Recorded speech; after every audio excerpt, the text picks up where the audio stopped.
Kong! Let's go!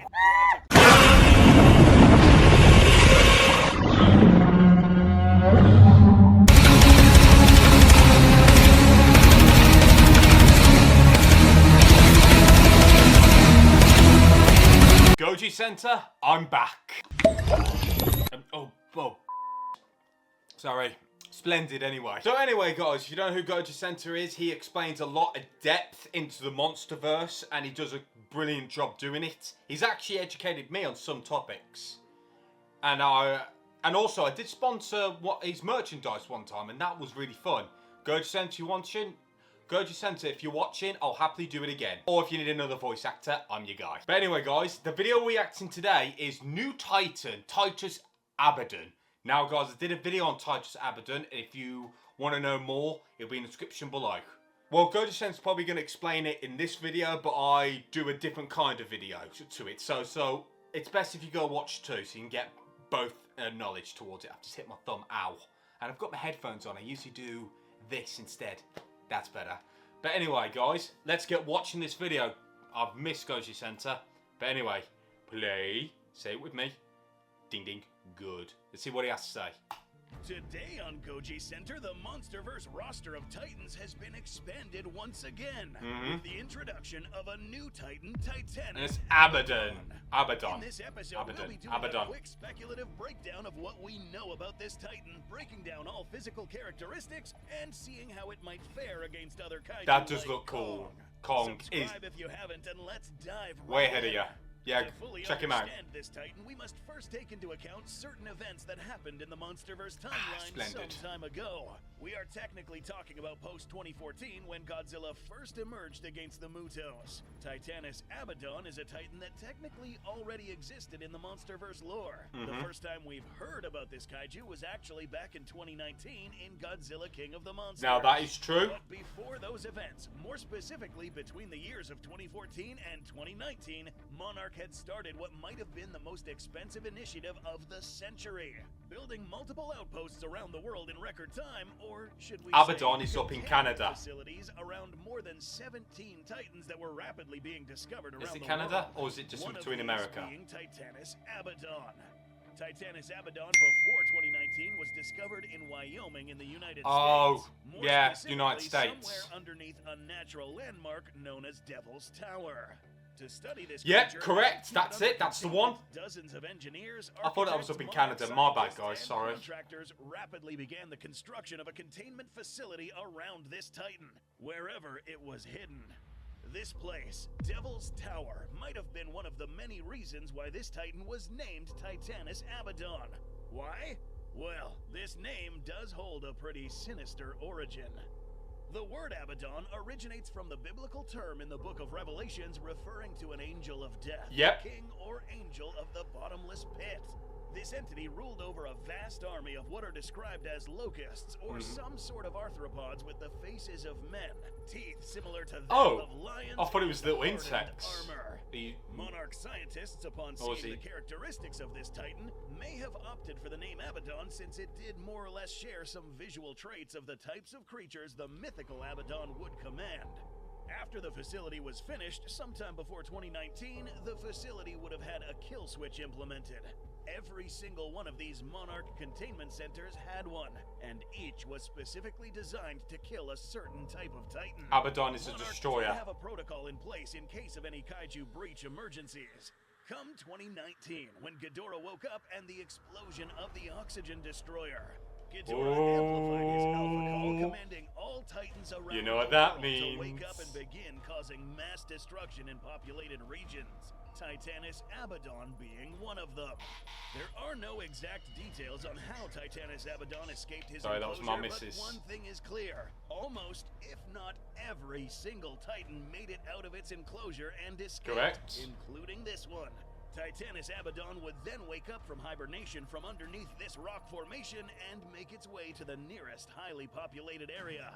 After Madison Russell activated the Orca in Boston, all Titans ceased to attack and began to make their way to help their Alpha defeat Godzilla. Obviously, this didn't go to plan, and soon after, we learned that Abaddon did not make it on time to help Ghidorah. You were late! You were late! We saw how Godzilla called all Titans to go back to Great, hibernation. great graphic We'd like novel. to imagine that Titanus Abaddon did obey Godzilla, at least for some time. So, this is all we knew about Titanus Abaddon up to this point. Now, on August 19th, 2024, a new game trailer was released featuring this very I'm Titan, doing a gaming Titanus video Abaddon, of that. confirming its visual appearance and a matchup against another Alpha Titan. Kong! Let's go! It's now time to enter the analysis. Let's go! Form. Thankfully, the trailer did show us around 90% of this Titan's entire body. The Goji Center team put together a speculative recreation of this Titan based on the footage seen in the trailer. Immediately, we'll notice some attributes that were mentioned in the biblical depiction of the creatures controlled by Abaddon. The most notable feature of this kaiju is the skull-faced formation on top of its head, technically known as a spider's cephalothorax, which houses the arachnid's brain and other vital organs such as its 8 eyes. This skull formation is reminiscent of the faces of men mentioned in Revelations 9 verse 7.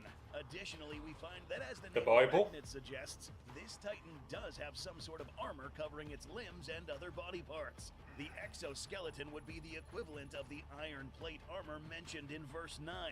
Finally, another attribute borrowed from the biblical scripture is the mention of a jaw full of teeth. In the game trailer, if you look closely, you'll find that this Titan, unlike real spiders, has a jaw similar to that of most vertebrates. Tarantulas, for instance, have fangs that they use to inject prey with venom and also to tear prey apart before being pulled into their tubed mouth for consumption. Not this one, though. This Titan, just swallows despite whole. sharing many arachnid attributes, has evolved to have a jaw filled with teeth capable of swallowing large chunks of meat and not relying on pre-digesting its food similar to tarantulas. This takes us to our next body part, the legs. True to arachnid properties, this Titan has a total of 8 legs. Titanus Scylla, for instance, had a total of 6, Scylla. but Scylla. these legs more lethal. I want to know who will win between them two. Go to center.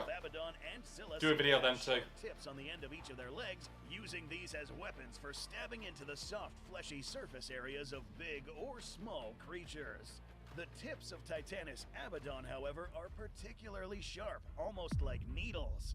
This is especially terrifying since an animal this big has no business having claws this meticulously sharp, unless it evolved to also feed on or torment small creatures such as us, humans. Yeah, here's where this gets a little dark. Again, we must make reference to the biblical passage that says that these creatures are meant to torment humanity. So, things are beginning to add up here. Seems as if this Titan has been designed well enough to terrorize small organisms such as us. Imagine a Titan with a human skull on its cephalothorax instilling terror on anything that lays eyes on it, capable of showing up to a city and absolutely destroying it. All meanwhile impaling random running humans one by one and bringing them close to his large mouth. Not wasting time by injecting them with venom and pre-digesting them. No, just throwing them in its mouth. And not only that, potentially preserving them in silk casings for later consumption. Or, who knows, instilling even more terror in the surviving inhabitants. Yeah, spiders are known for preserving prey in silk casings. In the game trailer, we do see these hanging objects that do more or less resemble dead people delicately wrapped in silk. Logically, a Titan this large shouldn't waste its time and energy killing small creatures since these aren't even worth the caloric output. After all, this is a Titan and would really search after radioactive sources. This tells us a lot about its character. Moving on to the psychological realm of things, it's likely that this fella, Titanus Abaddon, is actually quite smart, unlike real-life arachnids. This guy is intelligent enough to probably obsess over certain actions, such as finding pleasure in tormenting what other the hell intelligent beings, happened to such me as then? humans. And I was in this new focused. game coming up, we'll likely see this Titan take its time chasing the main character. Again, a creature this big has no real reason to spend all its energy chasing after a peanut's worth of calories, unless it's doing it for fun or for a different reason. In the game trailer, we do maybe notice both? this little guy. Proportionally small. Let's be real. That's if we see any one of the these locust. spiders crawling around, the whole town's gotta go. These are likely smaller creatures that are either controlled by Abaddon itself, Yeah. sending these little fellas to hunt down any stray humans that escaped in It is, small, it is, narrow it is. spaces. This wouldn't be the It's first the time we locus see he high-mind commands. hierarchy in the monsterverse. In Godzilla Dominion, we find cases such as that of the murder fish controlling smaller Dunkleosteus type A creatures, fish. and Camazotz, who also had his minions. Abaddon may have the same dynamic going on here. If not, these may just end up being the offspring. I beg At your the end of the pardon? game trailer, we do have the could be. confirmation that this Titan will face Kong in combat. Let's go. Now, note that this game takes place shortly after the events of Godzilla Versus Kong. in the year 2024. The reason Godzilla's not meaning there. Kong will briefly have to re-emerge to the surface world. The for reason reasons Godzilla's that will not, be revealed in game. This fight will be fighting interesting since we Abaddon see is Kong because in he's this trailer healing without from the any fight he had weapons. with He may Mechagodzilla end and up Kong. beating them. Since Titanus Abaddon is armed Team with Kong, both appendages, let's they go. have a clear advantage and range. One well-placed strike at a soft, squishy organ can spell doom to the ape, especially since this Titan can also snap back with a mouthful of teeth. We'll be covering this Titan again in the near future once more information That's the is problem. released. Where's Kong's battle axe? That's my problem. Where's Kong's battle axe? Is that it? Oh, that's it. Okay. Oh, okay. That's it. So if I was talking a lot, guys, I was enjoying the video, but I was also processing information and all that. Now, that's the one issue. Now, in the game, where's Kong's battle axe? Why hasn't he got it? That's the thing. And if Kong, and obviously, guys, if you're wondering why Godzilla's not in this game, wait, sorry, let me go again. The reason why Godzilla is not in this game, but Kong is because Godzilla is healing from the fight he had with Kong and Mechagodzilla. So he's hibernation, he's healing, he's in the healing process. Like how he got with Ghidorah, like how the Oxygen Destroyer hit Oxygen Destroyer. I'm trying to find the words here. Like how the Oxygen Destroyer really injured him, weakened him. He went to an area so he can re-energize, so he can heal himself. That's what Godzilla's doing right now in this game. So Kong, being an Alpha Titan, he is taking his place for him, helping him out a bit, if that makes sense for you. Because don't forget, there are 3 Alpha Titans in this game. There's the King of the Monsters, Godzilla. There's Mothra, and there's Kong. Those 3 are Alpha Titans. Obviously, Kong is the Alpha of the Hollow Earth, the King. Godzilla's the Alpha of the Surface, and Mothra's like both, but she's the goddess of peace, so she's neutral and everything. Mothra's got to go and say, "Hey, big boy, hey, you need to kill Kong for me." Yes, Mothra, I'll do that for you. Mothra, I'll do that for you, of course. That's what it's gonna be like. But anyway, guys, I'm gonna shut up now. If you've got to check out his video, it'll be in the description below. Goji Center. I hope to hear off you soon. I would like to collab more, sponsor your merchandise. Just get in contact with me. I would love to talk to you more. But anyway, I'm going to end it here, guys. I'm shutting up. Sorry, guys. I'm a bit hyper. Peace, guys. Take care. Love the video. Like and subscribe.